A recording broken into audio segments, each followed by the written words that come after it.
I would like to start with I would like to start with the president of the Association of Lawyers with Disabilities.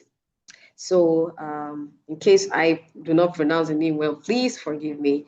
His name is Ikem Uche Gulam, and he holds an LLB honors degree from the University of Nigeria in Nsukka. He was called to the Nigerian bar in 2002, and then in 2009, he won the Ford Foundation International Fellowship Program to study and obtain the LLM. My colleague, how do I pronounce that better? Winnie, is it LLM? Okay, thank you.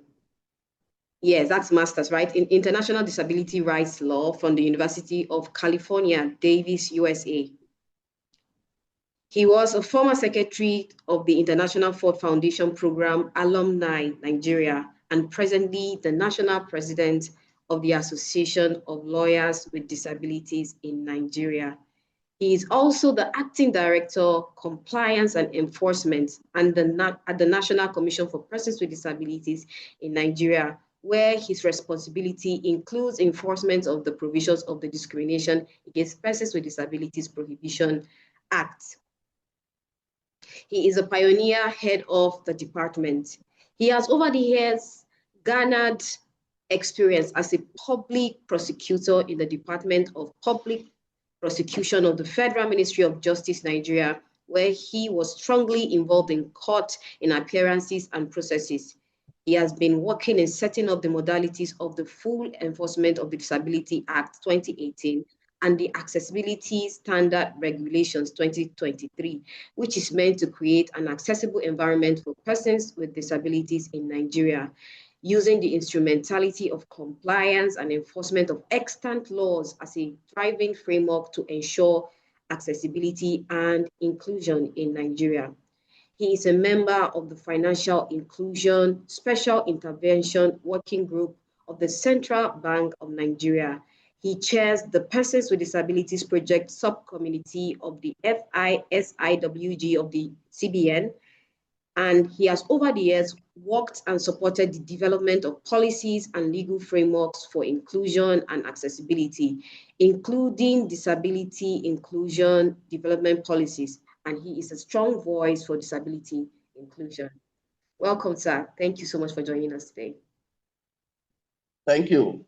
You're welcome, sir. So, and to go on to our second guest, she is in the person of Ngozi Oko Igwe. She is a governance, risk, and compliance professional and qualified legal practitioner with over 10 years of post-call experience. She holds an MBA from the Ahmadu Bello University, Zaria, and specializes in corporate governance, regulatory compliance, business recovery, and insolvency. She has advised clients on complex restructuring and compliance matters, delivering practical, commercially focused solutions in highly regulated environments. She is a member of the Nigerian Bar Association, BRIBAPAN, and CITN. Thank you so much for joining us, Ma. Thank you for having me. You're welcome. So without further ado, and before we dive into the question, I want to ask Mr. Ikem a very important question. This topic on legal capacity and human rights, can you shed light in just few words what you see as what you would refer to as legal capacity, so much in a way that someone who is a layman can understand what it means, because this topic is a very, very strong one when we speak about legal capacity and people want to argue about it. So just before we ask the very deep questions, I would like to find out what legal capacity means, especially in the context of psychosocial and mental health conditions. Yeah, thank you very much. When you talk about legal capacity, you talk about the capacity to hold rights. That is what, okay, let me say, if being recognized as someone who has the ability to take a decision and then the ability to hold onto that decision. ability, that the capacity to act on the decision you have taken. You are, like, for instance, you have said, I want to open a bank account. I want to own a bank account. Then it's a decision. Then the ability to actually open and operate a bank account on your own without a third party, assistance. That is what look at as legal capacity. And then legal capacity is equally created by law. The law vests legal capacity on a person. So, which is different from human rights, which human rights is inalienable rights, the rights you have as a human being coming into this world. Those rights are inalienable. They cannot be removed from you as a human being. But legal capacity is one that is vested on you by the law, whether constitution or other extant laws of the state, that's of the country. That is where it becomes an issue, for discussion, because looking at the UNCRPD, which has, directed, UNCRPD more or less, of course, is a directive given to state parties to, create laws along the lines of the provisions of the UNCRPD to enable and to sustain an inclusive society for persons with disabilities in their countries. So Article 12, talking about that, that is directing the state to do that. But then coming down to, Nigeria, then our own Disability Act, it had to capture, that legal capacity under Section 1, where you talk about anti-discrimination. So the jurisprudence we are, pushing is to be able to, create and narrow down the boundaries of discrimination, be able to establish discrimination here is a crime now, but to be able to, determine and say this is where it starts, this is where it ends, and then having the law courts to accept that, so that when matters come to court for determination, they will be able to agree with us that yes, this is discrimination and it is an offense. So that is where we are in this. So let me stop here so far. Thank you. Thank you so much. Thank you so much for giving us a better understanding about what legal capacity is and differentiating it from what human rights are. So because of this background you have given, I'll be diving into our first question because this gives us a background to the first question. So the first question is now, why is legal capacity amendment crucial for persons with mental health conditions and psychosocial disabilities in Nigeria? So why is this important? Why is it important that this law is amended? Because we can see that the Discrimination Against Persons with Disabilities Prohibition Act does not specify this. And then we can see that the UNCRPD captures this. The floor is yours, sir. Okay, why is important? Why is important is because one, an international instrument recognizing that this is the way to go suggests that this is an international best practice. And then Nigeria will not be different, on their own procedure. So it is important that persons with psychosocial, disabilities be captured as persons that have the legal capacity, because we have seen culturally instances where persons with psychosocial disorder, irrespective of the degree, are denied right to inheritance, they are denied the right to,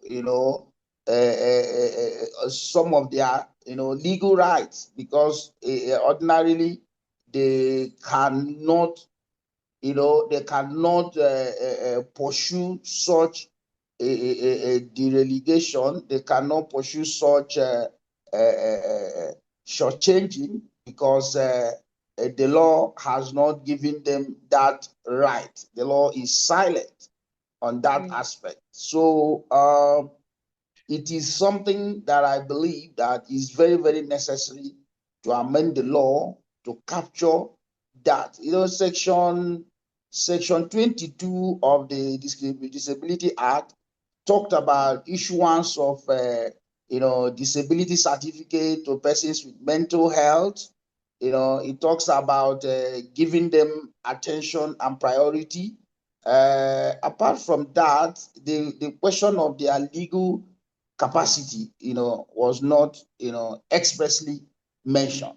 So that is a gap, and it is a very important that Nigeria toes the lines of, what is obtainable, in the international space.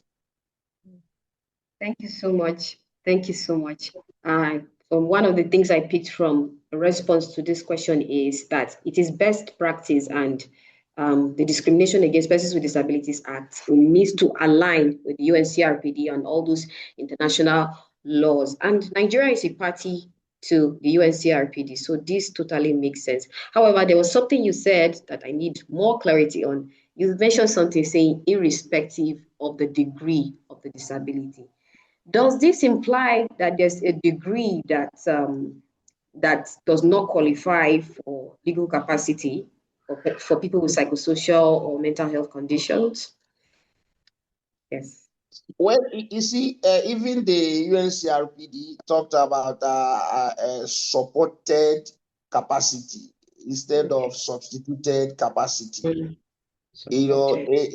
Some degree of intellectual or psychosocial disability that warrants a person not to be aware of his environment. Not to be aware of his environment. I think to such degree, a layman could say, how can you vest rights on this person? We even understand what those rights are or what those capacities are. Can he or she be able to plead that right before the law? Because that is the most important thing. If you are denied your right, if there is an infringement, if there is a breach, will you be able to plead your cause to say, I have these rights and it has been denied? So that was why I talked about degree of the disorder. So I think that it is a degree that will require support. So I don't know whether that answered your question. Okay, I was muted. Yes, it does. And for me, I think it's giving me a little context to my next question that speaks about how, how the Disability Act falls short of some of the standards set by the UNCRPD. And I can see that, even though I would like to ask, do you have any extra thing you would like to say how it falls short? Because you mentioned something about supported capacity and substituted capacity. So I can see that, of course, we don't have that. So I think that is one of the ways it falls short. However, do you have any other extra thing to add regarding specifically how it falls short? Now, the way you talk about substituted, support or substituted decision-making model for persons with disabilities, Yes. those with the psychological or intellectual, disabilities. So we would say that the court, would declare somebody legally incapacitated, and then a guardian will be appointed to make decisions for that person. Okay. That effectively removes, legal agency, that is the ability to act based on your rights. So that is what the context I talked about before, where somebody may not be conscious of his or her environment. Then there are degrees where somebody it comes in, it goes away, or somebody's under medication, and then the person understands, but then the person is under, intellectual disability, but because of medication, the person is aware of his environment. But for people that have known when he had this, this condition, who still want to discriminate against him, that the person, they colo, even though when the person is on medication, the person is fine. So, but they still want to. But this person has the capacity, to hold his or her rights, to act on his or her right. So that is what, that is where substituted decision making, it comes in. When you have supported, you have not removed that legal capacity to act from that person. You can only support the person, but the person understands, but you support. So that is what, that is where degree for me, comes in. Thank you very much, sir. I mean, I'm having a very amazing time conversing with you. So just to digress a bit and to return to our second guest, Madam Uku, I would like to ask a question. It has to do with culture in Nigeria and overcoming cultural barriers. So we already know that traditional Nigerian perspective often views persons with disabilities through this, charity model or as perpetual minors needing protection. Yes. So this is where my next question is stemming from, because I want to find out what these cultural I want to find out what the cultural barriers to recognizing the independent decision making rights of persons with disabilities in Nigeria are. Yes, so I think this is the question. Okay. Exception. Yes. Okay. When you hear disability or this person is living with disability or something, this charity thing comes in and everybody starts pitying you, and all that, thinking, this is the end of your life and we need to help you with everything, even in decision making and all that. And we have this stigma where people want to hide you away from the world. You see families, I've seen families where I didn't know they had someone living with disability, right? Because they were hiding that person. So it's that stigma of, let me just, you shouldn't show off your disability to the world, and we need to hide you away from, and not just because they are ashamed of that person. It's kind of as if we are trying to protect you from the world. We don't want people reacting to you in a bad way and all that.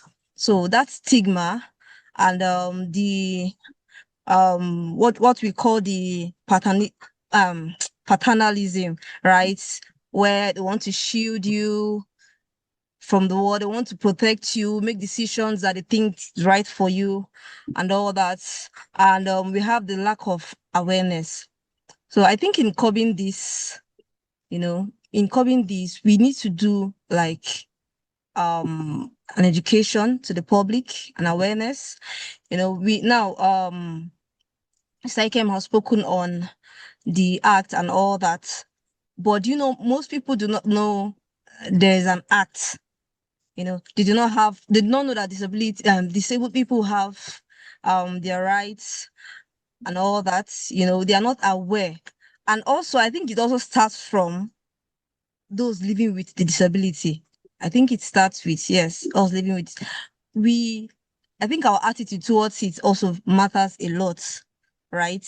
If we keep shying away and want to hide ourselves, then our families will also want to shield us. But if when they are trying to maybe make decisions for us or trying to shield us, but then we not like shut them down or shut them off, we let them know we are capable, we want this, we want to lend our voices and all that, we want to do what other people are doing. We are doing things. I don't know how to explain it, but we are not hiding away from the world. Most of us, we are out there, conquering things. So if we just the few of us are able to create awareness, starting from us, before even our family, before the community. If we are able to create awareness, right? Even those ones who are trying to shy away and hide, they would want to come out. They would want to start making decisions for themselves. And also, I think we should also make this awareness so that these our families too will tone down, you know, and some of the things they do, like trying to make decisions for us. Some other things trying to shield us. They are trying to protect us, right? I understand that, but I think at the same time they should just let us live. It's when they make us, when they do all those things to the extreme, that's when we start shrinking and start feeling that, we are really, really bad. We are just different. It's not like, I don't know if that answers your question. So I think awareness generally, yeah. Thank you so much. And you just mentioned a very important point that this is something that I know organizations of persons with disabilities are doing very, very actively, creating awareness. And we can see that with time, this is getting to change how people Mm. treat persons with disabilities. Of course, you said they think they are protecting. That's just like you said, they think it's just Yeah. because they didn't Yeah. know, and because a lot of awareness has not been created. All the awareness is yet to get to them.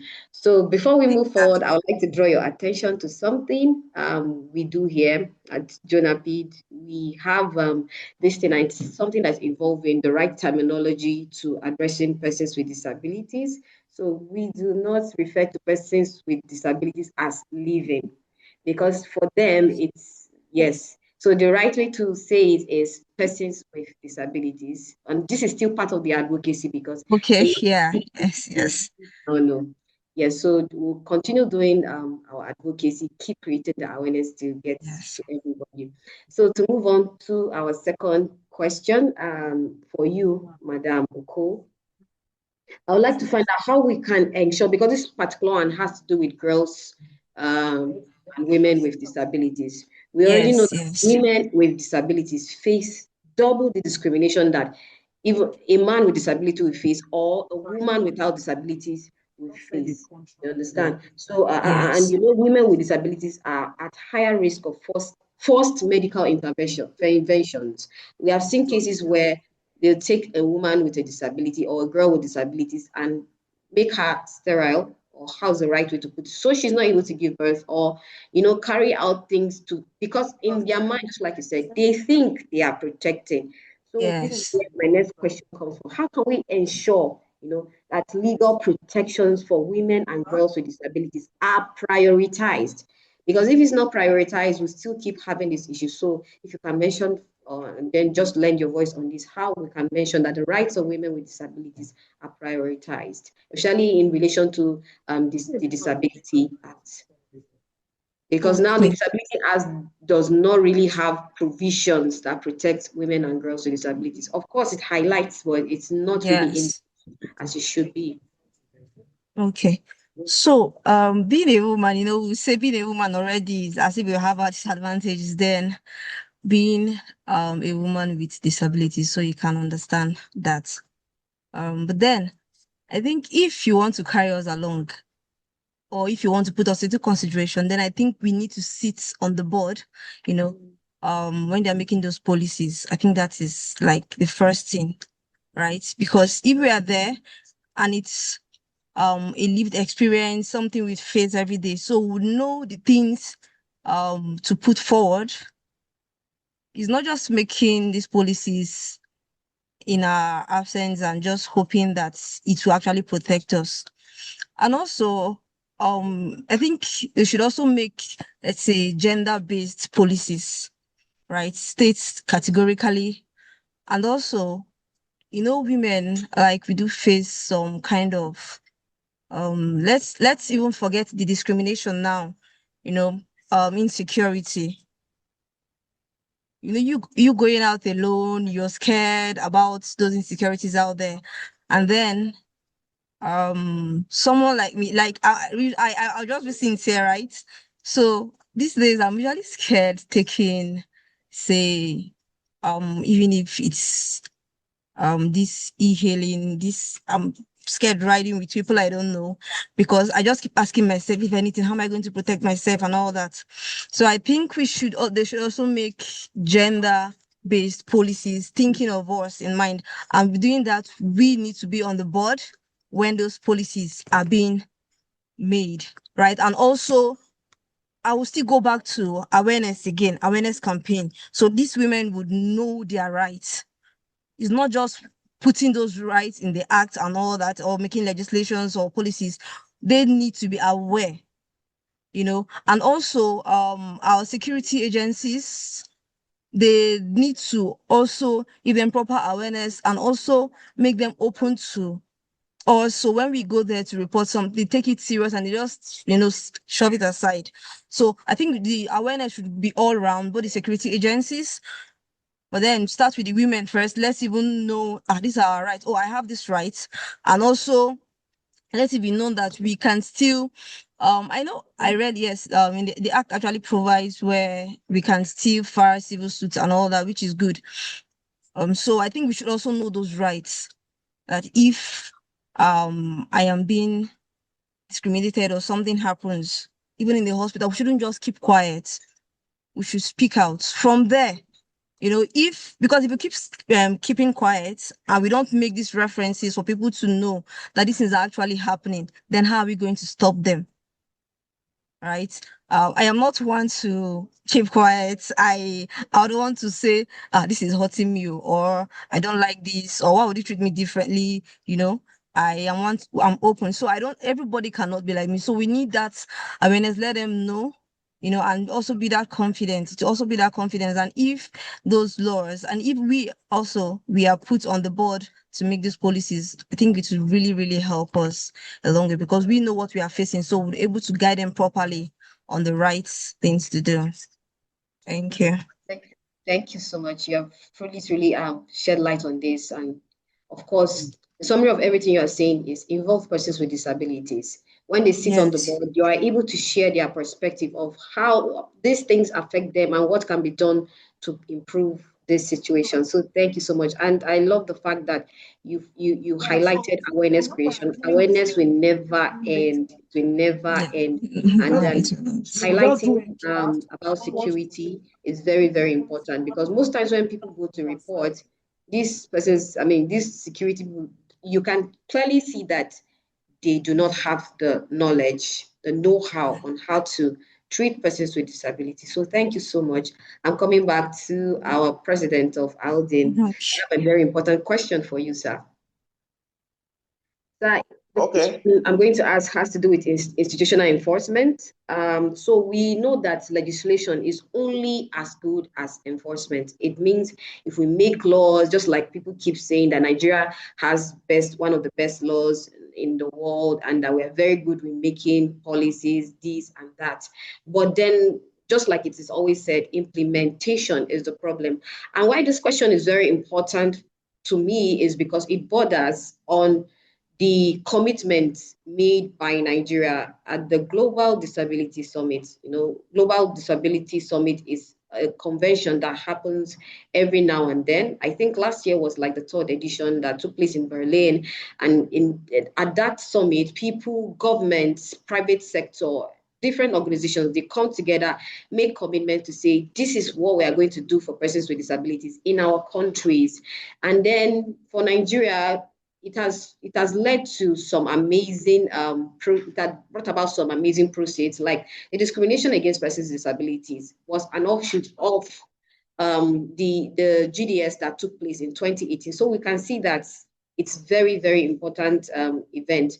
So this question, I from last year's GDS summit, OPDs within Nigeria came together to develop an action plan.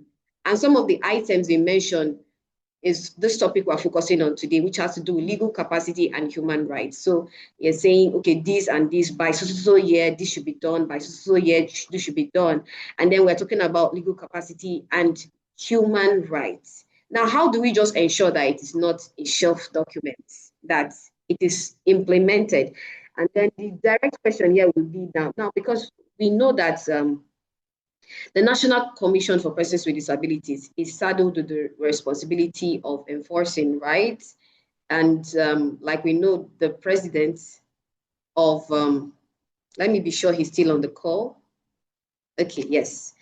We know that you are a part of the National Commission for Persons with Disabilities. So I believe that you are well suited for this question. What role does the National Commission for Persons with Disabilities and the National Human Rights Commission play in enforcing these legislative changes? Okay, let me understand your question. You say there's an advocacy for legislative changes. Yes. So what role does the NCPWD, yes, and the Human Rights Commission, the National Human Rights Commission play in ensuring in enforcing it, yes, and ensuring that it's a reality? Okay. Now, first of all, let us understand the processes of legislation in Nigeria. Okay. Now, you have two ways of bringing a bill to the legislature, to the National Assembly. It could be private member bill. It could be executive bill. Executive bill comes from the executive arm of the government, and specifically from the presidency. So now, when you propose amendments from the executive, and you bring them to draft, you push them through the Federal Executive Council, and it gets approved. And then it could now go back to from there it will go to the National Assembly as an executive bill. But if it's from a private member, then member can propose the amendment, draft it, and then bring it to the floor of the House. Now, at the inception of the National Commission for Persons with Disabilities, and I think after 2 or 3 years of test running the act, then there was a stakeholders meeting that was called to review the act, and such was done. And it was actually the committee chairman on disability then took the amendment to the House, but incidentally, that particular assembly could not finish it before the end of that assembly. Now, you could be hearing at some point, people will be talking about disability trust fund. I think that is a product of that amendment. So the role of these two agencies here is such that they can bring stakeholders together, and then stakeholders can actually say this and that are the inputs we feel we can make in getting this amended.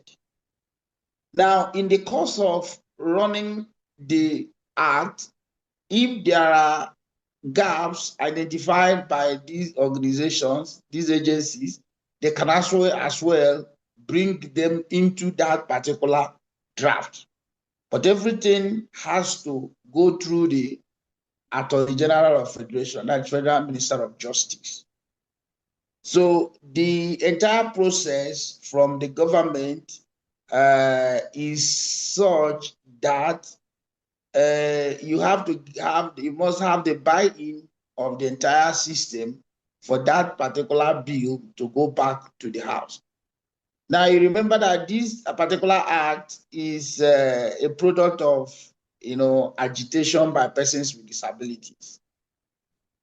So I don't know. I'm not saying that government cannot bring these changes, but if persons with disabilities come up with the fact that, hey, this law is working, but we still need some of these things to be included or changed, and then a presentation of such is made to any of these agencies, I think they can equally escalate that to be able to, get those changes done. But then there has to be a consensus. Thank you. Thank you so much, sir. Thank you so much. I'm very beautiful to learn that persons with disabilities can come. Just like you said, the Disability Act came in by agitation. So it means persons with disabilities can still come out, and then demand that this act is amended and then present it to the House. And then it's beautiful to see that the NCPWD and the Human Rights Commission have the power to escalate this for us, since the government has given them that authority, or the government gives them that authority to be able to push this forward. So we have a last question, and it is for Madam Oko. So we know that the Disability Act, yes, is written in dense legal language. Not everybody understand that English. Some people, when they read English, they're like, what are you even saying? What do you mean by prosecution? What do you mean by prohibition? So it is already written in a legal, dense language. And then for the average person with disability, in fact, for the average person without disability too, especially those in the rural areas, understanding their rights is difficult. So this is where my next question is coming. I already know, like for us in Jonapid, we have an easy to read version of the Disability Act, but that is already in English. You understand? So Yes. already a lot of organizations are doing a lot to see that we move away from this dense legal language, that we're making this as simple as possible for everyone to be carried along. However, the focus here now is on those in the rural area. So how can how can legal literacy programs be simplified for the average Nigerian with a disability? And even I'll also extend this question to those without disabilities, because we are not operating in a vacuum. So if only persons with disabilities know about these laws and persons without disabilities don't know about these laws, there is still a very, very big problem. So the floor is open to you now. Okay. So I think up until this morning, right? I was reviewing a draft regulation that is brought into law. And I was just wondering, with the complex terms in it, even as a lawyer, I was now wondering how other people would get to understand. So most of the reviews I made were like, this is complex. Can you break it down? Let's maybe change the words, break it down for other people to understand. I don't need to keep, let's say, I don't need to bring someone to be interpreting the laws when I'm reading them. If I have to do that, then the draftman has not done well, right? So I think we should also look at that. Try to simplify the terms. That's one. And besides that, I think I don't know if it was in 2024, because I read somewhere um where I think they made some language formats, right? The Disability Act. Now it's not everybody who can speak English, read in English. Even those who are not persons with disabilities, we still have some of them who cannot even read. So, and we need this law, we need to know this law to be able to apply them. So if we cannot even read them, or not just that, right? I'm even talking about someone who can actually read. What of those who use brailles, those they need to I think they should simplify the terms, right? Make it simple that when I just pick it up and I read and I understand, I know my rights. So you're not putting my rights or laws hidden somewhere that I will not even, I may just read it and I won't understand that this is what it is saying. That's one. Then two, I think they should also make it in they should have different language formats. In Nigeria, we have over, I think, 500 or so languages, you know, and if you just simplify this text in our just the three languages that we know, what of those who cannot even speak those languages, who cannot read in English, who do not understand, how do they know their rights? So I think this anything I say, I'll still have to boil down to it. Everything will come down to awareness. Now, these rural villages, we need to go to those places where we feel they should understand. And if we can get, I think it's something that is doable. You get people, stakeholders from each of those places, see how we can put these things, simplify those. Now, Disability Act is not even much. It's something that can be simplified for everybody to be able to gain access to and know their rights.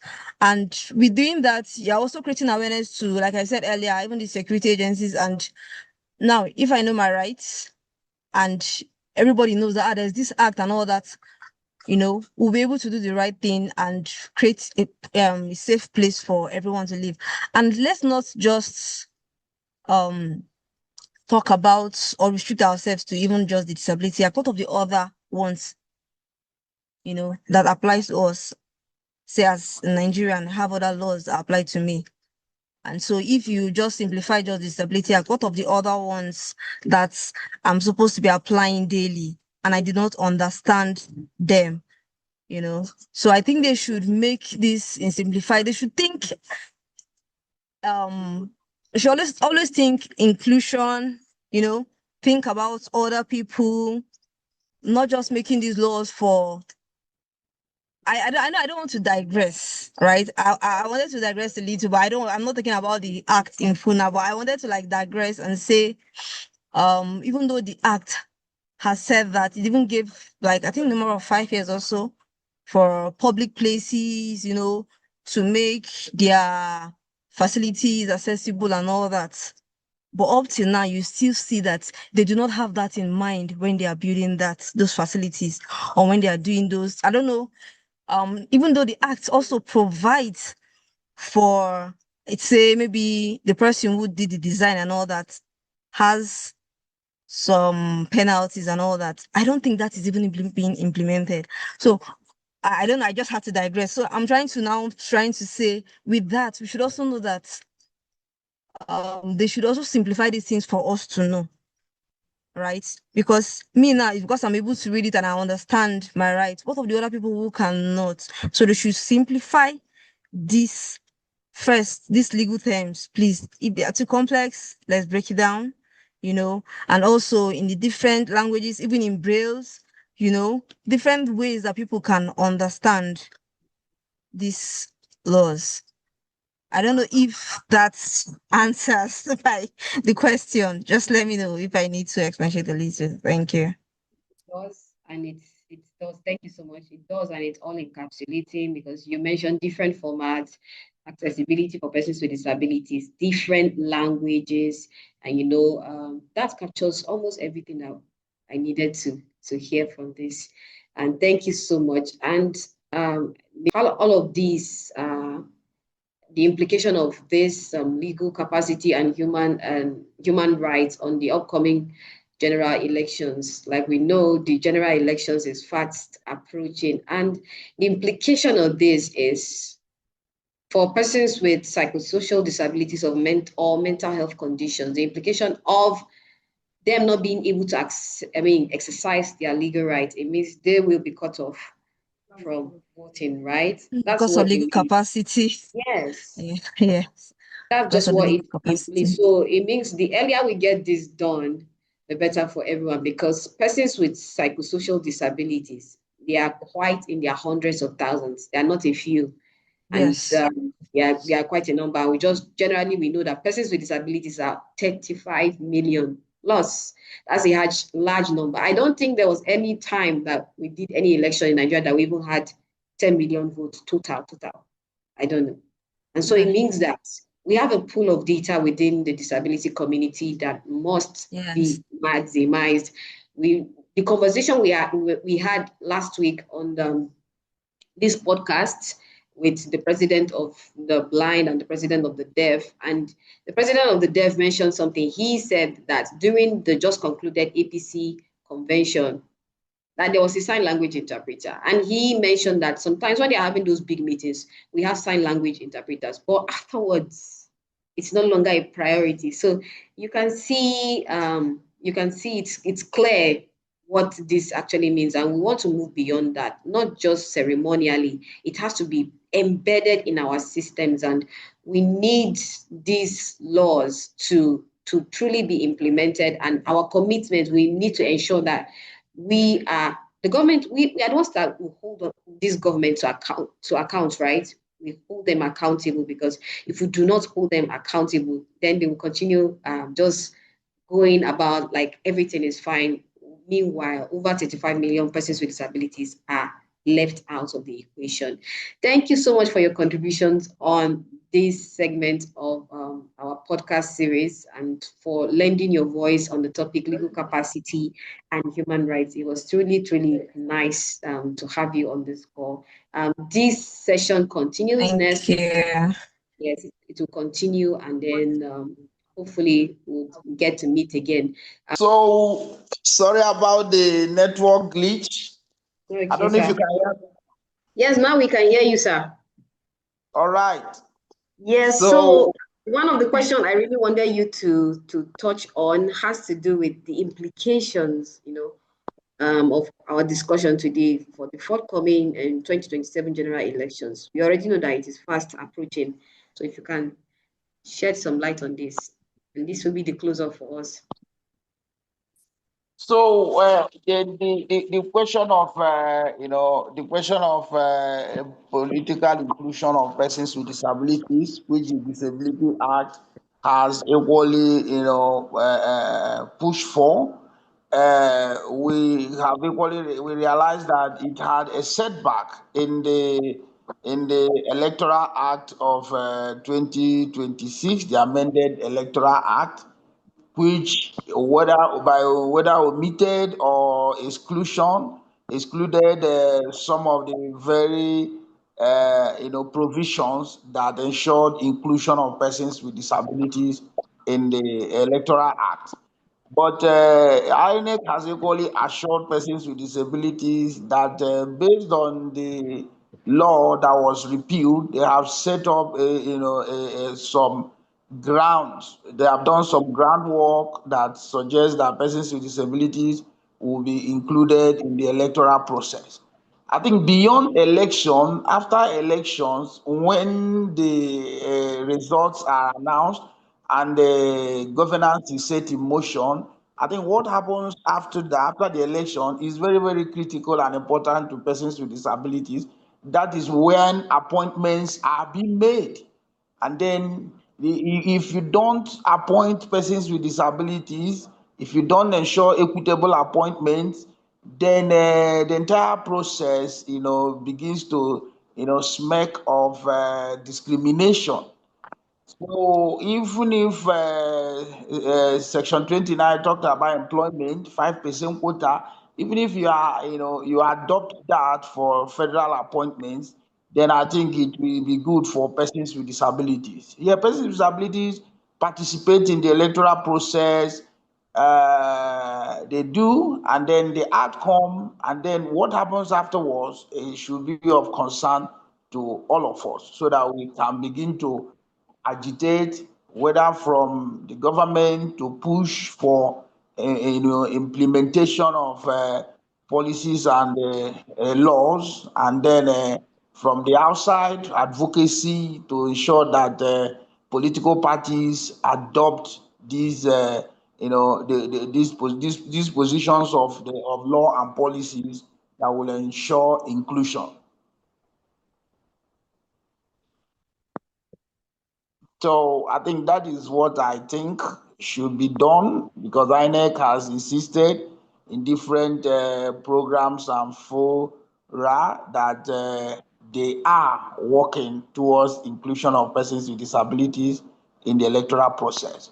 So what we think of is what happens after the process. And then we equally want political parties to adopt some form of priority, some form of measures that will ensure that persons with disabilities can actually contest for offices. Because just like my colleague earlier said, if we are not there when these decisions are made, then it will affect the outcome. Thank you. Thank you so much, sir. Thank you, thank you, thank you. This was the close off I was really anticipating, and I thank you so much. And it's good to learn that INEC has been saying that they're going to do this. And I think this is generally actually the concern, because just like I mentioned about the GDS, commitments were made, action plan was developed, and some of those things, timelines were given. And it's just, if I would say anything, it's our duty to hold them accountable. It's our duty to say, okay, INEC, you promised this, and ensure that we are seeing what they have promised and ensuring that they are implementing their commitments. So thank you so much. Of course, there cannot be implementation if promises were not made. So that's the first step, and we're very, very grateful. Thank you so much for joining us. Madam Ngozi has already left the call. We're just anticipating the network improving for you so that you could join and give us your close off.